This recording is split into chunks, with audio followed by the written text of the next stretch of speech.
Alors, bienvenue dans ce nouvel épisode de Common Sports Insider. Aujourd'hui, je suis accompagné de Stéphanie Meria. Bienvenue Stéphanie. Mais merci de me recevoir, bonjour. C'est un plaisir que tu aies accepté cette invitation pour Avec qu'on plaisir. puisse se plonger dans ton parcours de coprésidente du EHC Bienne, d'une part, mais pas seulement, parce que tu es aussi entrepreneur, tu es extrêmement investi aussi dans l'aspect associatif. Donc, multicasquette, Stéphanie. Ouais, je crois que je suis quelqu'un qui m'ennuie vite, donc j'ai besoin de beaucoup de choses. Et puis, j'aime bien quand j'ai plusieurs casquettes, plusieurs chevals de bataille, et ça marche bien comme ça. Et un club de hockey, on s'ennuie peu, non? Surtout quand il va en finale et il est compétitif. Ben non, c'est presque ennuyé, la pause était longue. Non, je rigole, mais c'est vrai qu'on se réjouit de voir les matchs recommencer parce que Oui, on a eu une longue période sans match de hockey, ça manque. oui. Et qu'est-ce qui t'a amené à devenir présidente du Hockey Club Bienne? Je crois que j'ai toujours été attirée par le marketing sportif. Quand j'ai fait mes études, j'étais déjà orientée sur le marketing sportif. Et quand je suis revenue à Bienne pour reprendre les affaires familiales avec mon frère, Oui, papa avait toujours été plus ou moins sponsor, donateur, mécène du club. Et puis avec mon frère, on s'est posé la question comment on allait faire évoluer cette relation qu'on avait avec ce HC Bienne. oui, Moi, j'allais régulièrement au match parce que c'est mon grand-père qui m'a initié ok. au bonheur d'aller au match et puis aux émotions qu'on peut ressentir dans un match. Une affaire de famille. Affaire de famille. Et puis, c'est là qu'on a décidé qu'avec mon frère, qu'on allait s'investir un petit peu plus, continuer à être investisseur dans le club, mais aussi d'être un peu plus décisionnaire. Et c'est là que j'ai pris une place au conseil d'administration. Il y a bientôt plus de 15 ans maintenant, 15 ans. presque 17, je crois, j'attaque ma 17e année, si j'ai bien compté. Et avant ces 15 ans, tu as fait notamment des expériences à l'UFA, si je ne me trompe pas. À l'UFA, ouais, au Club Med aussi.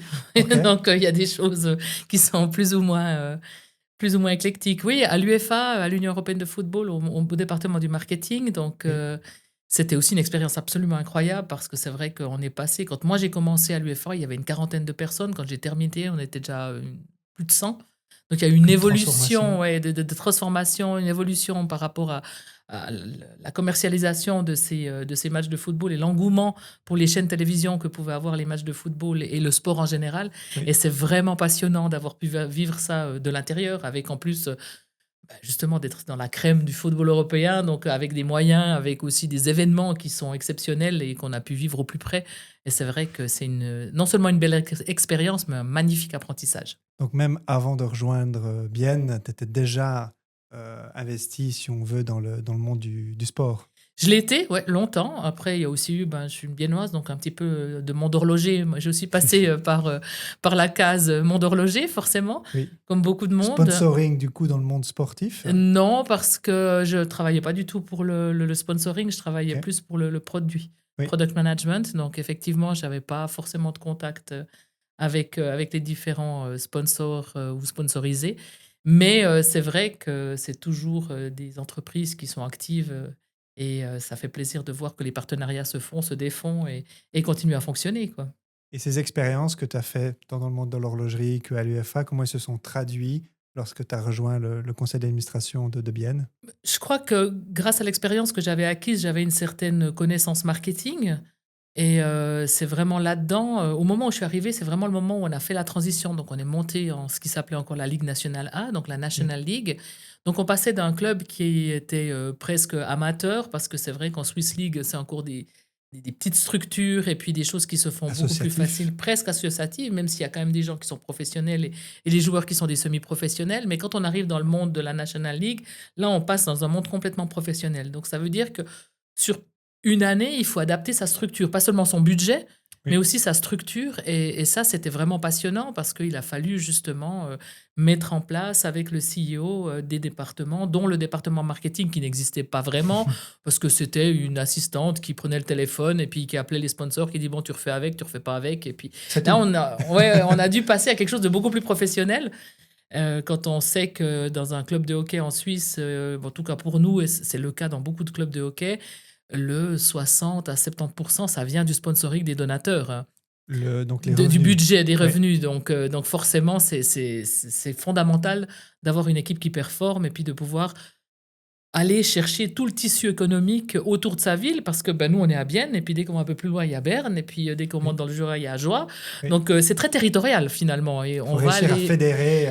le tissu économique de sa région, quoi. Oui. Et ça, c'est fondamental, et c'est vraiment bien d'avoir des gens qui connaissent bien ce tissu économique, alors Donc, de par tous t'as les dû contacts. vous avez dû transformer l'organisation du club, hein. Finalement, quels sont les défis auxquels vous avez rencontrés? Ah bon, le défi, il est déjà budgétaire. Je crois on est passé de 1 à 3 au niveau du budget, et puis on Donc, il y a a 15 ans. commencé, ouais, il y a 15 ans. Et Ouais. puis on était, à ce moment-là, quand on commençait en National League, on était à 9 millions de budget, on est à 20 aujourd'hui. Donc ça veut dire Ça que va ça vite, hein? évolue, et 20, c'est la 9e place au classement des budgets de la National League. Donc Oui, ça veut dire qu'on est vraiment modeste, quoi, dans oui, ce qu'on fait. Et donc, c'était vraiment le challenge de professionnalisation, tant au niveau des infrastructures que de la façon dont on gérait l'équipe, dont on gérait les sponsors, dont on gérait la billetterie. Il y a vraiment tout qui a dû se faire. Alors, fort heureusement, c'est vrai que si on est concurrent sur la glace, on est souvent partenaire avec les autres clubs de hockey sur tout ce qui est ailleurs. Du benchmarking, c'est facile à faire en Suisse. Il y a oui, 13 autres clubs qui font exactement la même chose que nous. Donc on a des bons contacts avec beaucoup de clubs, et on discute beaucoup pour voir quelles sont les bonnes pratiques, quelles sont les façons de faire, et on échange beaucoup là-dessus. Et oui. je crois que c'est fondamental, parce que l'idée, c'est d'avoir un Produit. hockey suisse, un produit hockey suisse très fort, même si après on est concurrent sur la glace, quoi. Oui. Et dans cette évolution, il y a eu notamment la Tissot Arena, donc il y a l'aspect infrastructure. À quel point ça a influencé aussi le développement du club? On fête les 10 ans cette année déjà. Déjà? 10 ans dans la Tissot Arena cette année, oui, effectivement. Et pour nous, c'était absolument fondamental. On a toujours Oui, dit on ne pourra pas maintenir un club en National League sans une infrastructure qui va avec. ouais, C'est-à-dire une infrastructure qui a assez de places assises, assez d'offres hospitalité pour que les gens puissent venir, inviter des amis, des clients, et puis faire ce networking qui, dans une région comme la nôtre, est fondamental. On a la chance de pouvoir s'appuyer sur une association des donateurs qui est de 500 membres. oui. C'est pratiquement 500 petites et moyennes entreprises, il y a aussi quelques particuliers et quelques plus grandes entreprises, qui sont là pour le club. Mais forcément, si on prend un bête revenu sur investissement, c'est pas ce qu'ils investissent qu'ils reprennent en affaires. C'est impossible dans le sport, on n'y arrive pas. C'est tous des gens passionnés, des Oui. gens qui aiment ce club et qui justement apprécient ces plateformes de networking qu'on peut leur apporter, que ce soit via les matchs, mais aussi via un lunch qu'on fait une fois par mois, via Oui. des grands événements comme un gala, comme des présentations d'équipe là qui va y avoir lieu bientôt. Et ces gens se retrouvent, et puis c'est vrai, on discute. Et moi, je dis toujours que le MBD, le Management by Drinking, qui n'est pas forcément enseigné dans les écoles de management, peut parfois amener à des solutions tout à fait sympathiques, parce qu'on brainstorm sans contrainte, et souvent on arrive à des solutions qui sont sympas. C'est plus décontracté, hein. C'est plus décontracté, c'est hors cadre, Oui. on pense un petit peu hors de la boîte des fois, et ça j'aime bien. Et dans ce club de soutien, vous avez créé notamment un club de soutien par industrie, qui est donc le Watch Valley, si je ne me trompe pas. Alors ça, Euh, c'est pas nous qui l'avons créé, c'est vraiment l'initiative d'un particulier, ok, de Andreas Altmann en l'occurrence, qui oui, lui se disait que en tant qu'industrie horlogère, on a une certaine puissance et il faut qu'on oui, soutienne les clubs et les associations sportives de la région. Donc il a créé ce Watch City, indépendamment du club. complètement indépendant du Ok, club. Donc lui, il réunit toutes les entreprises qui sont à tous les niveaux autour, qui gravitent autour de l'horlogerie oui, et du monde horloger. Ils prennent une cotisation, et les montants qui sont récoltés sont réinvestis à différents niveaux, que ce soit dans le club de hockey, mais aussi dans le foot, dans le volley, dans du ok. skater hockey, dans Ça se plein cantonne de... pas uniquement Non, du tout. au Hockey Club Du Vienne. tout. L'idée, c'est vraiment de soutenir la puissance de toutes ces associations et de ces clubs qui fédèrent tellement de jeunes, qui font des choses extraordinaires dans la région, mais qui ne sont pas forcément Oui, toujours soutenus à leur juste valeur, parce que vous le savez comme moi, la tension sur les marchés économiques et puis sociaux, c'est pas facile en ce moment, et oui. c'est vrai que pour les entreprises, c'est souvent compliqué de dire oui, je te sponsorise toi et toi et toi et toi et toi. Donc là, ils peuvent donner un montant qui après est réparti en fonction des Et ça, c'est possibilités. typiquement crucial pour le club. C'est fantastique, parce que de un, c'est l'initiative d'une personne qui est passionnée. Et Oui. ça veut dire qu'on fédère, et puis on donne une image et une envie On passionne. qui passionne et qui nous donne envie de continuer, tout simplement, quoi. Et en plus de ça, ça permet justement de rassembler toute une série d'entreprises qui n'étaient pas forcément convaincues ni par le hockey, ni par le foot, ni par le volley, mais qui se disent, bon, si je donne au sport Oui, de la région, alors là, je m'y retrouve plus facilement, quoi. oui. Et dans ce cadre-là, tu nous parles de l'évolution du Hockey Club Bienne, mais comment est-ce que tu le lis à l'évolution du hockey suisse? Parce que le hockey suisse a énormément aussi évolué. Alors, je pense qu'il y a plusieurs facteurs. Déjà, il y a eu une professionnalisation dans tous les clubs. On n'est pas les seuls à être passés par Oui, cette case-là. Les budgets ont augmenté et puis les performances ont augmenté. Les mouvements juniors se sont aussi beaucoup améliorés. Ça veut dire que la formation qu'on arrive à proposer aux juniors en Suisse, elle est très bonne. oui, Ce qui fait que des gamins, ils viennent et puis ils continuent et ils se forment et ils deviennent ils ont un rêve d'être en National League et ça, c'est fantastique. On a aussi des accords avec d'autres associations, particulièrement aux États-Unis, avec la NHL ou bien les ligues juniors ou des ligues inférieures, où on a la possibilité de faire des échanges et ça se passe bien. Et je crois que ça, c'est aussi quelque chose d'important parce que dans la donc tête vous avez d'un... des accords privilégiés d'une certaine manière. Oui, ou tout simplement de savoir que ça se fait, quoi, que les recruteurs là-bas, ils ouvrent aussi les yeux ailleurs que sur leur marché. Ouais, Parce que finalement, ils ont un marché qui est tellement grand, ça pourrait leur suffire, mais ils ouvrent et puis grâce aux agents, grâce aux associations qui peuvent échanger, ils ouvrent leurs yeux, ils viennent. Il y a des scouts qui viennent sur place en Suisse, en Suède ou ailleurs oui, pour voir quels sont les bons jeunes et qui c'est qu'on pourrait drafter et qui c'est qu'on pourrait emmener à travers la moulinette de la formation américaine ou oui. nord-américaine. Et je crois que ça, c'est important. Et comme ça, les jeunes, ils ont un rêve, quoi. Ils se disent, mais Mhm. si je performe bien, peut-être que j'irai quelques années en Dans la Suède ou Grande Ligue. ailleurs, ou alors carrément aux États-Unis, faire ce saut-là. Je crois qu'il y en a beaucoup qui en rêvent, de jeunes hockeyeurs ou hockeyeuses. Oui. Et je crois que c'est super important de pouvoir leur offrir cette plateforme-là, tout en leur disant après, mais reviens après à la maison, parce qu'à la maison, tu as aussi des choses qui sont bien et des clubs qui On est savent, compétitif. qui sont compétitifs et qui savent développer Oui. leurs atouts, quoi. J'en profite que tu parles de ça. Dans le football, un des modèles d'affaires, c'est les transferts. Oui, Pas forcément dans le hockey. pas du tout Néanmoins, même. ce que tu dis, c'est qu'il y a quand même un intérêt des clubs nord-américains à des joueurs suisses. Est-ce que ça rentre d'une certaine manière dans votre modèle d'affaires de dire on va former des jeunes pour peut-être être draftés et avoir une compensation? Alors, la seule chose qui existe, il existe une compensation quand un club a formé un junior pendant toute Oui, sa jeunesse. Il y a une compensation qui existe quand un club vient le récupérer. En revanche, il n'y a pas du tout de frais de transfert. Ça évite aussi une certaine pression, je pense, sur les joueurs, sur les agents et sur les clubs d'arriver à des montants fous. Déjà, je trouve, même aujourd'hui, les montants des salaire. joueurs et des salaires qu'on arrive à articuler sont déjà très très grands. Pour des très bons joueurs en Suisse, on arrive presque au million de Oui, francs par année, quoi. Donc ça reste des montants exceptionnels, mais ça chaque existe. année on s'en approche un petit peu, j'ai l'impression, et ça me fait peur parce que justement, en étant un club à petit budget, je suis pas le seul. Si on prend les clubs de bas de classement, ils sont tous dans le même cas que nous. On se dit à un moment donné, on peut pas acheter que des grands, donc on est obligé aussi de miser sur cette force qui est toute notre relève. Oui. Et ça, c'est le challenge. On ne pourra pas empêcher les grands clubs d'acheter des grands joueurs. Mais je le dis toujours, on peut toujours acheter les 10 meilleurs joueurs. On n'a toujours pas d'équipe. Donc ça me rassure. Mais du coup, avec 20 millions de budget, comment est-ce que Bienne arrive en finale en 2023? Alors, il faut que ce soit une saison exceptionnelle. Il faut que tout fonctionne. Parce qu'on n'était pas prédestiné à être en finale. Ça, c'est une évidence. Personne ne nous attendait là. Mais c'était une saison qui était l'apothéose d'un cycle, le cycle Antitermeinen, qui avait réussi à amener un groupe à l'excellence. Une saison où il n'y avait pas eu de blessés, une saison où ça a performé, où quand on tape sur le poteau, finalement le puck il rentre dedans au lieu de partir dehors. Ou une saison où les matchs ont tourné pour nous, où certaines équipes ont peut-être moins performé aussi, et puis se sont un peu plus trébuchées, qui ont fait qu'on ne s'est pas retrouvé contre un Zurich, un Zug en finale parce que tout simplement il n'était pas là. Et voilà, tout d'un coup ça fonctionne, et puis Le l'émulation se fait, collectif. le collectif chope cette hystérie, le public chope cette hystérie, et on y est. Et Je sens soudainement, on y est. encore. Ah, mais c'était 3 mois, je crois, enfin, les 3 derniers mois de la saison, c'était quelque chose. Je sais pas si mon cardiologue me prescrirait encore une saison comme ça, mais moi j'ai adoré. Moi j'ai adoré. Prochaine saison, quelles Prochaine sont les saison, ambitions? on est toujours dans cette phase de reconstruction, puisqu'on a, Oui, on a intégré beaucoup de jeunes. On a quelques anciens qui sont là pour distiller leur expérience. oui. Et on est dans cette phase de reconstruction, mais je pense qu'on est déjà à un meilleur stade que l'année passée. Donc, on Donc, vise le top de 8. reconstruire une génération ou un C'est collectif. ça. Oui.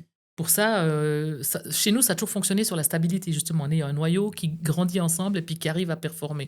Donc, Oui. on essaie de reconstruire ce noyau, mais ça implique qu'on ait un entraîneur qui puisse suivre aussi ces gens. Ça n'a Sur le jamais long terme, fonctionné chez ouais. nous sur le long terme en changeant 3 fois d'entraîneur par année. Donc, il nous faut aussi un entraîneur qui ait cette capacité-là de pouvoir conduire et rester à sa place. Donc, on aimerait pouvoir faire confiance maintenant sur le long terme à notre entraîneur. Et ben, il est en pleine phase. Et je crois que cette année, avec les recrutements, avec quelques étrangers qui arrivent, que j'ai vu jouer maintenant, qui m'ont l'air vraiment solides, et puis des juniors qui étaient en U20, en finale de U20 l'année passée, et puis qui n'attendent que de passer dans le hockey des grands maintenant, parce qu'ils ont vraiment touché le doigt. On a eu cette finale de U20 l'année passée qui était exceptionnelle. Il y avait 5000 personnes dans la patinoire pour une finale de junior. C'était un Incroyable. record suisse. On n'a jamais eu ça dans un match junior. Et forcément, c'est cette ambiance, la musique, la lumière, parce qu'on avait vraiment 1000 shows.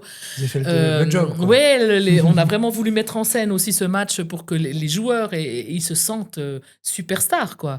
Et ça les a boostés. Alors, juste pas assez, parce que ça a aussi malheureusement boosté Zurich. Et puis, visiblement, ils ont été juste un petit peu plus boostés que nous et ils ont réussi à gagner cette finale. Mais c'était chouette à voir et je pense que c'est des jeunes qui ont vraiment envie de faire le pas. Donc, vous capitalisez à Bienne vraiment sur la formation pour assurer, si on veut, la prochaine et un renouvellement en fait de l'équipe, hein. Comme beaucoup, on le Oui. fait parce que justement, on sait qu'on a 2 lignes qu'on va devoir remplir avec des joueurs qui sont issus du cru, qui Oui. nous permettent de dégager les montants nécessaires pour avoir les quelques Oui. stars qui nous coûteront plus cher et qui permettront de faire les locomotives pour toute cette équipe. Oui. Et après, c'est le talent de notre directeur sportif, Martin Scheinegger, de trouver le bon feeling et de trouver que la mayonnaise prenne, quoi, tout simplement. Oui. Il faut que les caractères s'emboîtent bien les uns dans les autres pour qu'on ait cette équipe et cet esprit d'équipe. Et là-dedans, toi, tu interviens, tu influences. Non, nous, avec Patrick Stalder, mon coprésident, on n'intervient pas. On a un directeur sportif, on a un délégué à l'équipe qui est Willy Schwartz au sein du conseil d'administration, qui est vraiment quelqu'un qui est issu du monde de hockey. Oui. Mon coprésident et moi, on n'est pas du tout issus du monde de hockey, donc on n'a aucune compétence technique. Nous, on va en général en début d'année pour leur souhaiter une bonne saison, en fin d'année pour les remercier de la saison ou leur taper sur les doigts comme l'année passée en disant « vous auriez pu faire mieux ».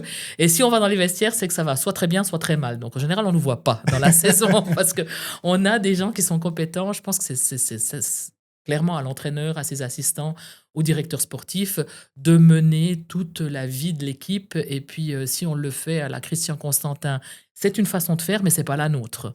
Nous, Oui. en tant que président, on estime qu'on n'a rien à faire, aller dans les vestiaires tous les 3 jours pour dire quelque chose. Donc, au final, quel est ton rôle si tu devrais le définir? Le rôle de la présidence et le rôle du conseil d'administration, c'est évidemment la responsabilité du budget, la responsabilité stratégique, Oui. de savoir où on va, comment on va. Et dans une petite région comme la nôtre, c'est forcément aussi une responsabilité de représentation et d'attrait d'aller ouvrir nos carnets d'adresses et puis d'aller récupérer des gens, de les inviter, de leur demander s'ils n'ont pas envie de participer à l'aventure avec nous en tant que donateur, sponsor, Oui. fournisseur, enfin quoi qu'il en soit. On a vraiment ce grand rôle de représentation et de chercher tout simplement des Oui. sponsors. Ça, c'est les rôles les plus importants qui vont peut-être un peu au-delà d'un rôle de conseil d'administration traditionnel à vision stratégique. Et puis Ok. après, on est fan. Ouais. Donc forcément, on Déjà, va au match je et pense. puis... D'abord, on est Ouais, fan. mais alors c'est 2 casquettes quand même, parce que quand on est fan, on est beaucoup moins objectif, on est beaucoup plus virulent. Oui. Ça, on peut pas faire quand on est au sein du conseil d'administration. Je pense bien. Voilà. Et comment gérer vous avez vécu en 2023 une saison exceptionnelle, donc j'imagine tout le monde veut en faire partie. Toutes les entreprises veulent être à Tissot Arena. Mais quand on est dans cette phase peut-être de reconstruction, selon moi, il faut réussir à tisser une durée, une durabilité, si on veut, du club, indépendamment des résultats sportifs. Comment est-ce que vous arrivez à faire ça? Mais en fait, on s'est rendu compte que le nombre de spectateurs ou de donateurs qui sont venus que pour la finale, il Oui. est vraiment marginal. Clairement, il y en a eu parce Ok. que c'était l'endroit où il fallait être et puis il y avait une telle effervescence autour du stade que c'était normal. Mais on se rend aussi compte que grâce au travail de notre équipe marketing, Oui. on a vraiment des relations qui se sont tissées sur le long terme. De Et confiance. de confiance et de réciprocité, de se dire, ben voilà, tu viens me dire ce dont tu as besoin, moi je t'offre la plateforme dont tu as besoin. Oui. Et c'est grâce à ce travail incroyable de notre équipe marketing qui est très à l'écoute de chacun de nos sponsors et de nos donateurs. On ne vient pas leur dire, ça c'est le paquet, puis tu prends ou tu prends pas. On prend l'adversaire. Qu'est-ce que tu veux? Qu'est-ce que tu attends de ce partenariat? Quel est le montant que tu as à disposition et qu'est-ce qu'on peut faire pour toi pour que ça te corresponde?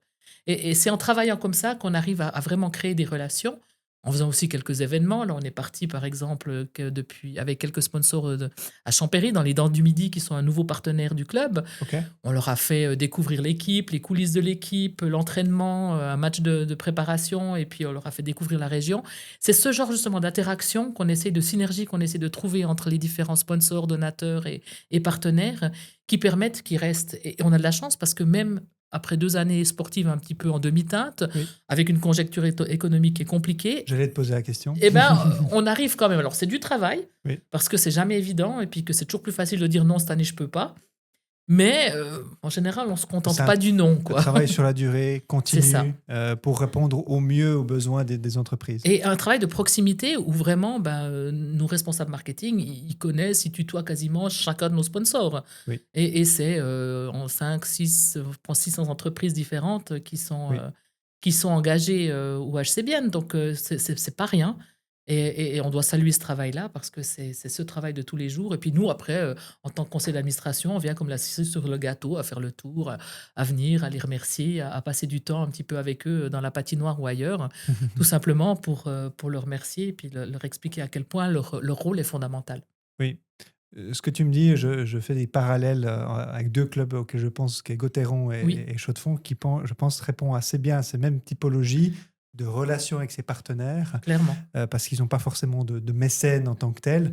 Donc, ils doivent assurer une relation de confiance avec ses partenaires. C'est d'ailleurs des clubs avec lesquels on échange beaucoup parce Oui. que justement, Vous il avez y la a, même identité. il y a la même identité, il y a le même besoin de proximité auprès de son public. Et je crois que c'est vraiment important d'avoir ça. Et c'est toujours bien d'aller voir ce que font les autres. Je trouve c'est intéressant de voir comment les autres procèdent, comment ils approchent, quels sont les packages, quelles sont les solutions qu'ils proposent à leurs partenaires. Et c'est grâce à ces échanges-là aussi qu'on arrive à tout simplement progresser. Et puis, il y a des choses qui fonctionnent chez un et puis pas chez l'autre, mais ça vaut Oui. toujours la peine d'essayer. Et dans cette configuration, maintenant qu'il y a la National League qui a été mise en place, c'est une société distincte. Quelle est la relation avec les clubs? Est-ce que les clubs sont plus proches qu'avant parce qu'ils sont beaucoup plus intéressés à la réussite collective? Alors, ça dépend toujours un petit peu du moment de la saison et puis, et puis de la tension En du classement. avant-saison, ça va, en fin de saison, moins. Mais en règle générale, effectivement, il y a vraiment cette volonté de dire on a un produit, la Ligue nationale, la National League, qui est hyper compétitif. Oui. Elle fait partie des championnats de hockey qui sont les plus suivis, les plus regardés proportionnellement Et un des meilleurs niveaux. à la base de population qu'on Oui. a. Et c'est vrai que c'est important qu'on garde ça. Il faut qu'en début de saison, on ait la certitude que chacun peut battre chacun. Si on ne l'a plus, et puis qu'on sait d'avance que de toute façon, la finale, ce sera Zug-Zurich, et puis que ça ne changera pas pendant les 10 prochaines années, là, on va perdre des gens. Oui. Et de voir certains clubs comme Bienne, comme Genève, qui peuvent arriver en finale, de voir certains clubs comme Zug, qui ont un petit peu moins performé ces dernières années, mais qui cherchent aussi à trouver d'autres solutions, je pense que c'est fondamental. C'est vraiment fondamental. Ça permet d'avoir cette attractivité. Et plus la saison est tendue jusqu'à la fin de la saison régulière, mieux c'est pour l'ensemble du produit, tout simplement. Et actuellement, avec Zurich qui répète le titre, est-ce qu'il y a peut-être un risque d'hégémonie des ZZC Lions? Il y a ce risque, il y a toujours. Je ne sais pas si vous avez l'occasion d'aller dans leur nouvelle patinoire, mais c'est un temple, quoi. Donc, c'est incroyable. C'est très, très bien fait. C'est exceptionnellement beau. Et je crois qu'il y a peu d'arènes en Suisse qui sont comme ça. Même si la Vaudoise Arena ou à Fribourg, c'est fantastique aussi. Mais là, il y a encore, je pense, un truc en plus. Ils ont les moyens, ils ont le bon moment.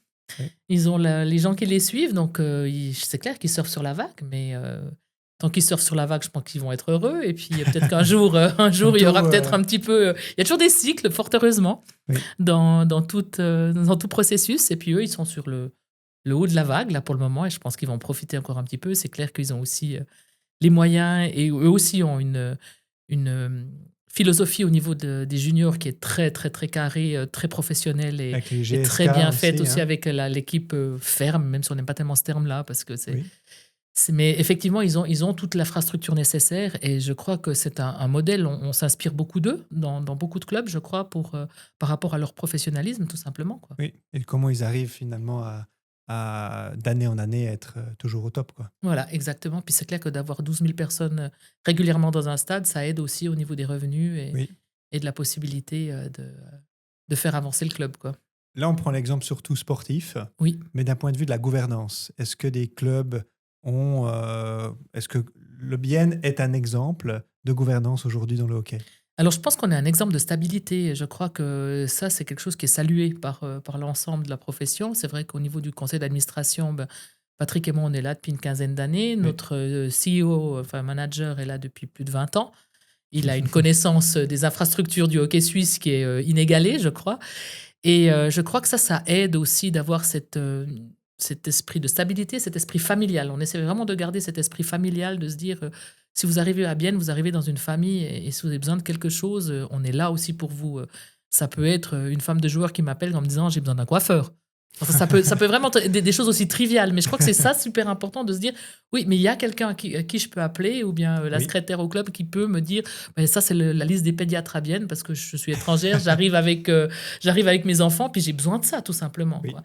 Et je crois que c'est cet aspect-là qui est vraiment, pour nous, une base de fonctionnement qu'on essaie de maintenir. Et c'est aussi par le fait qu'on a une gouvernance de gens qui sont originaires de la région et qui aiment la région et qui veulent faire ça pour la région. Je ne le fais pas pour moi, je le fais pas pour Patrick.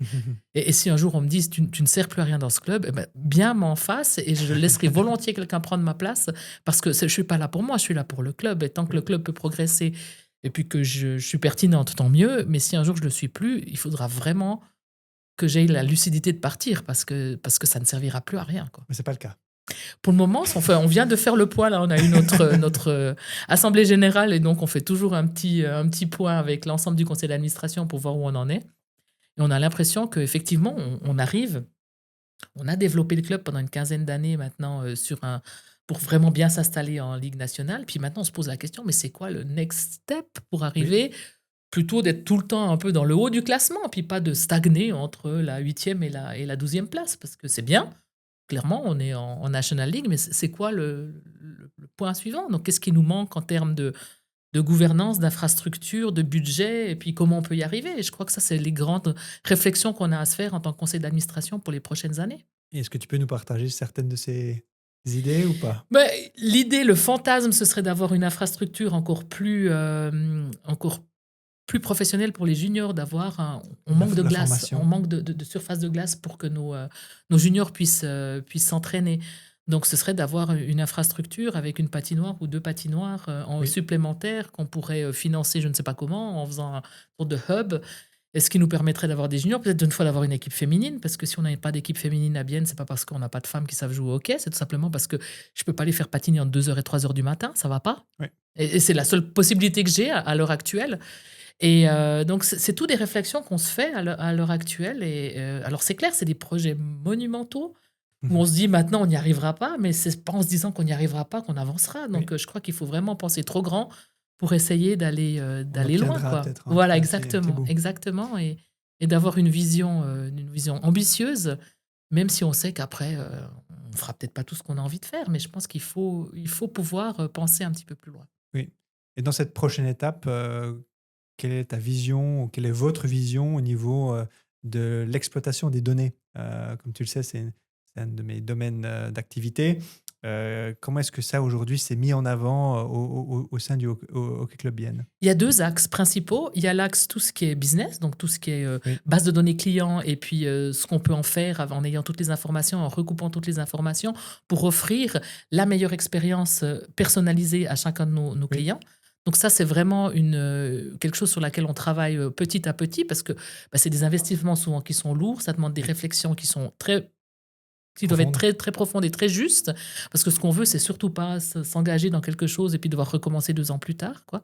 Oui. Donc ça, c'est vraiment structurel. c'est un processus structurel qu'on doit faire au fur et à mesure. Aussi, le fait d'avoir une seule base de données. Avant, on avait une base de données sponsor, une base de données donateur, une base de données abonnés, une base de données clients.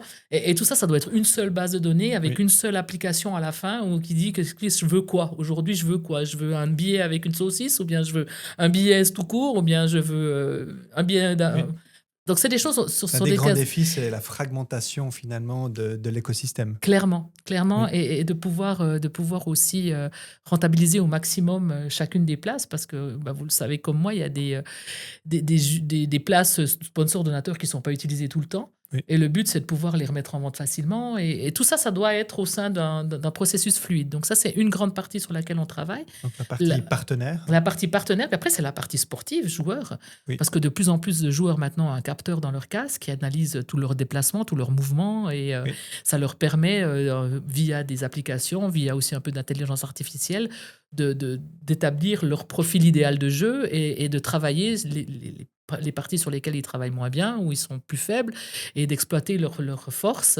Oui. Et ça, c'est aussi des choses qui se mettent en place gentiment. C'est vrai que pas tous les coachs encore sont bien à jour, et puis il y en a qui aiment bien, mais je pense que ça doit être un mix entre les anciennes méthodes où tu y vas, tu te donnes à fond, et puis Oui. je veux aussi 12 minutes sur le vélo jusqu'à ce que tu en meurs, quoi, parce que je pense que ça fait du bien aussi de se sortir les tripes, et c'est nécessaire pour Oui. un sportif de haut niveau. Et en même temps, il faut pouvoir aussi s'entraîner intelligemment, parce que les 12 minutes de vélo, elles seront peut-être très bien pour quelqu'un, mais peut-être pour un autre, pas du tout. Donc c'est beaucoup de personnalisation. Hein. Et je crois que c'est par là que ça passe, et particulièrement avec le problème qu'on a dans le hockey suisse ou dans le hockey en général, où les problèmes de commotion cérébrale, c'est quelque chose qui est compliqué, puisque beaucoup de joueurs, malheureusement, subissent des commotions cérébrales. Oui. Les équipements évoluent finalement peu, mais la puissance et la vitesse des joueurs, elle a beaucoup, beaucoup évolué. Et c'est Oui. clair que quand on voit les chocs contre les bandes, même si les bandes sont un petit peu élastiques et tout ça, ça suffit pas, c'est des chocs qui sont violents. Et c'est vrai qu'un joueur à 20 ans, il a déjà forcément eu au moins une, voire deux, voire trois commotions cérébrales. Et là aussi, les processus de rééducation et d'entraînement sont très, très importants, parce qu'il faut pouvoir les adapter et pouvoir charger l'organisme comme il peut le recevoir. Oui. Et ça, c'est des choses qui se développent beaucoup maintenant, et on essaie de travailler au plus près. Alors, on n'arrive pas à avoir des solutions pour nous, on doit travailler avec des partenaires, mais je pense que c'est des pistes qui sont super intéressantes. Typiquement, je sais qu'à la Swiss Life Arena, ils ont une infrastructure qui est Wysocki, qui permet de faire la tracking du puck, la détection des joueurs. À la Vodos Arena, ils ont Kinexon avec Dartfish. Mm. Est-ce que la Tissot Arena est aussi équipée de Alors là, similaires? c'est ça, genre trop précis là. Je sais pas ce qu'ils ont exactement. Faudrait poser la question Ok. aux intéressés, mais c'est vrai qu'ils commencent quand même aussi à travailler avec des données informatiques, parce que tout simplement c'est intéressant aussi pour le joueur lui-même, tout Oui. simplement. Et donc ça, c'est partagé au niveau de l'équipe et géré par le préparateur physique, le coach. C'est géré par toute l'équipe sportive, donc que ce soit préparateur Oui. physique, coach, directeur sportif, ça permet d'avoir aussi un bilan de compétences et de fitness, tout simplement, de chacun des joueurs. Oui. Et dans ce contexte, tu en parlais, ces données qui sont collectées au niveau des joueurs, quand il y a un scout américain qui vient, il va aller demander.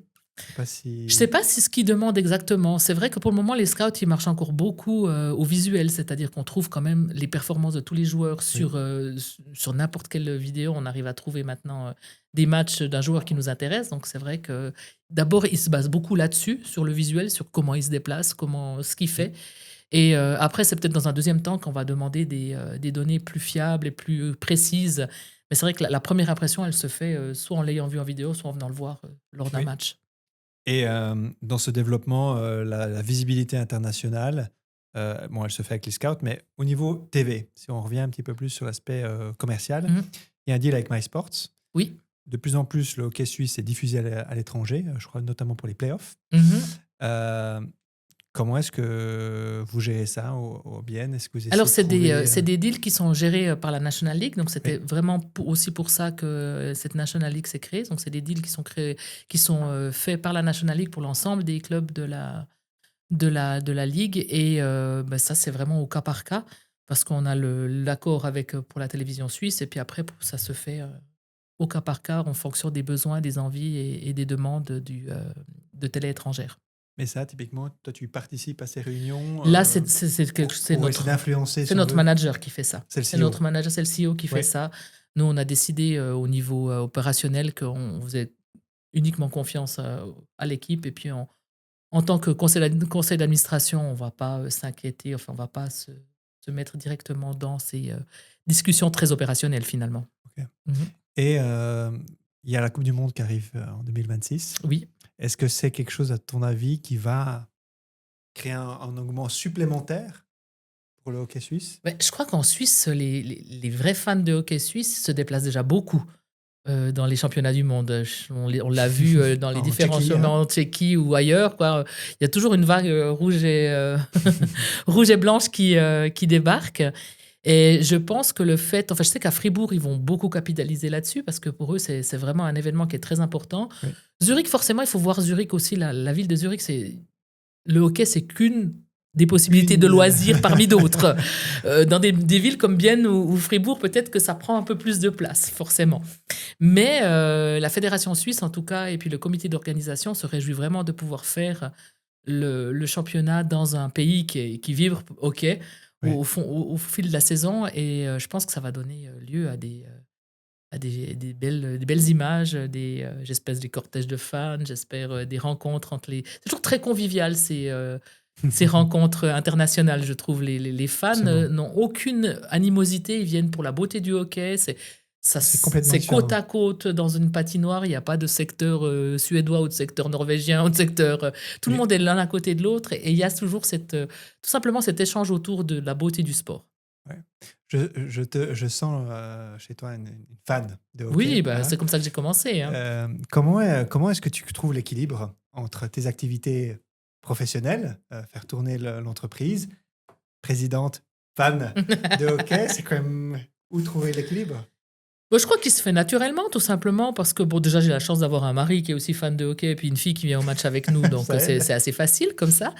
Et ça se fait tout simplement naturellement. Alors, c'est clair que mon cercle d'amis, ils le savent, Ils et sont au puis stade. ça tourne autour du hockey, puis beaucoup sont au stade, ouais, effectivement. Mais ça n'empêche pas que ça doit se faire tout à fait naturellement, ça se fait. Et puis, quand j'ai besoin de me sortir de tout ça, ben, j'ai aussi quelques refuges qui me permettent de prendre du recul et puis de prendre un petit peu plus d'énergie quand j'en ai besoin. Donc, tu arrives à mettre des limites, si on veut. Il faut forcément, quoi. C'est clair que parce que sinon ben, c'est pareil pour tout le monde, quoi. Si on n'arrive pas à se mettre des limites et puis à se prendre un petit peu de temps pour soi de temps en temps et puis Oui. pouvoir avoir le- la sagesse de se dire bon, bah, allez, je fais un pas en arrière, je regarde maintenant, je respire et puis j'attends de voir ce qui se passe. Bon, je serai plus là, je pense, tout simplement. Et tu tires des parallèles entre le monde du sport et l'entreprise? Forcément, je me rends compte que dans notre entreprise, si on a eu maintenant quelques années au sein de l'équipe, il y a eu 2-3 remous, 2-3 changements Oui. et je me rends compte qu'il y a eu quand même quelques semaines et quelques mois de flottement parce qu'on n'avait pas cette stabilité au sein de l'équipe et puis cette entraide tout simplement au sein de l'équipe qui est fondamentale, chose qui est, puissance 1000, parce que Oui, ça va très vite sur un terrain de hockey, quoi, enfin sur la glace. oui. Parce que si on peut pas compter sur son partenaire dans la milliseconde en sachant que j'envoie le puck puis il va être là, ben ça marchera pas. Et en entreprise, je pense qu'on a aussi besoin de savoir que si on trébuche, ça va pas. On peut compter sur les autres. Si on n'arrive pas à tout faire, on peut compter sur les autres. Si on comprend pas, on peut travailler ensemble aux solutions. Et ça, on essaie de le mettre en avant dans nos entreprises aussi.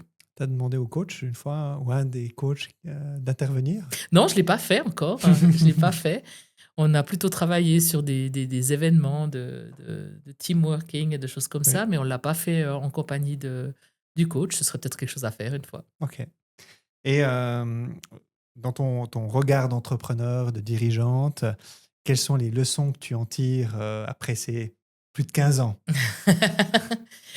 Bah, de me dire que rien n'est jamais acquis, quoi, tout simplement. Parce qu'on peut être arrivé en finale et puis pas se retrouver sans play-off ni play-in 2 ans plus tard, quoi. Donc, rien n'est acquis et c'est ça qui est vachement qui demande de l'humilité, quoi. Parce que de se dire, bon, on a beau travailler du mieux qu'on peut, mais il faut recommencer. Il faut toujours Tout le temps. recommencer. Et alors, avec plus d'expérience, avec plus de savoir, avec Oui. d'autres aspects, avec peut-être d'autres approches. Mais il faut avoir l'humilité de se dire qu'on n'a jamais gagné, on n'a jamais réussi, quoi. C'est On a juste motivant avancé. C'est très motivant. Moi, je trouve ça très motivant parce que, parce qu'on pourrait se dire, pff, je vais encore recommencer, non? ouais, peut-être. Alors, peut-être que si on avait gagné la coupe, peut-être que j'aurais arrêté. Ouais, peut-être. Peut-être. En Une me certaine disant, je peux pas faire complaisance. mieux. Je peux Ouais. pas faire mieux. Et est-ce que j'aurai encore l'énergie de recommencer pour essayer de repartir, quoi? Je sais pas. Je sais pas. Donc là Mmh. on se dit, on va quand même aller le chercher une Bah, fois ouais, là, on a eu tellement faim qu'on a toujours faim. avec Donc, les jeunes qui viennent et eux qui ont faim, quoi. c'est ça. C'est exactement ça et je crois que c'est la clé, quoi. C'est d'avoir envie. Oui. D'avoir envie de se sublimer, de se surpasser et puis, de rien, de pas se dire: «On sait», quoi, tout simplement, parce qu'on sait jamais. Enfin, moi, je pars du principe que j'ai toujours eu un peu ce syndrome de l'imposteur en me disant: «Je suis pas à ma place et puis je suis pas assez bonne pour ce que je fais». Et alors ça peut être paralysant, mais je crois que j'ai la dose qui est plutôt bonne en me disant: «Mais ouais, si tu pas assez bonne, c'est que tu dois encore apprendre, tu dois encore te Oui, tu dois y encore rendre faire. meilleur, tu dois encore trouver d'autres aspects» et je crois que c'est ça, tant que j'aurai cette énergie-là et cette envie-là, bah, j'arriverai à avancer, quoi. C'est ce que tu dirais à une personne qui aurait l'envie de devenir un jour président ou Mais présidente je le du dirais pas HCBN? forcément à une personne qui veut devenir président ou présidente, je le dirais à une tout simplement une personne qui veut apprécier et puis performer dans sa vie. Se dire, Oui, aie envie de te surpasser, aie envie d'apprendre, aie envie d'être bien avec toi et de n'accepte pas le l'acquis, quoi, tout simplement. oui. Parce que je crois que c'est tellement stimulant. Quelque chose qu'on n'a pas abordé jusqu'à maintenant, mais c'est ton rôle de femme dans le Oui, hockey. Euh, Comment est-ce que tu le gères? Comment est-ce que tu le vis aujourd'hui? mais je le vis, bien parce que je me suis jamais, sentie différente parce que j'étais femme. Oui, Alors évidemment, c'est jamais facile quand on débarque dans une assemblée ou environnement. dans un environnement ou dans un groupe ne sont que des hommes et puis qui ont travaillé. Moi, quand je suis arrivée au conseil d'administration, ils avaient travaillé ensemble pendant, plus de 13 ans pour arriver justement à cette promotion en National League. Oui, Donc il y avait des liens très forts. Forcément, ils étaient passés par des moments très forts oui. de la promotion et je suis arrivée à ce moment-là. Donc il a fallu forcément faire sa place, mais je crois que ça n'importe qui doit le faire dans son groupe. Après, je pense qu'il faut un petit peu de résilience quand même, parce que bah, des fois, on nous coupe la parole plus facilement parce qu'on est une femme ou parce qu'on est la nouvelle, et plus on est romande. Et donc forcément, Comment ça? forcément, il a fallu peut-être un petit peu. Puis de temps en temps, il faut pas forcément vouloir faire son coq ou son pan. Et puis il faut se dire, mais c'est pas grave, je recommencerai. Et puis une deuxième fois, puis une troisième fois, puis ils y arriveront, puis ils Donc, comprendront. la résilience. Moi, je pense que la résilience, elle est importante. Et puis, et il faut discuter aussi.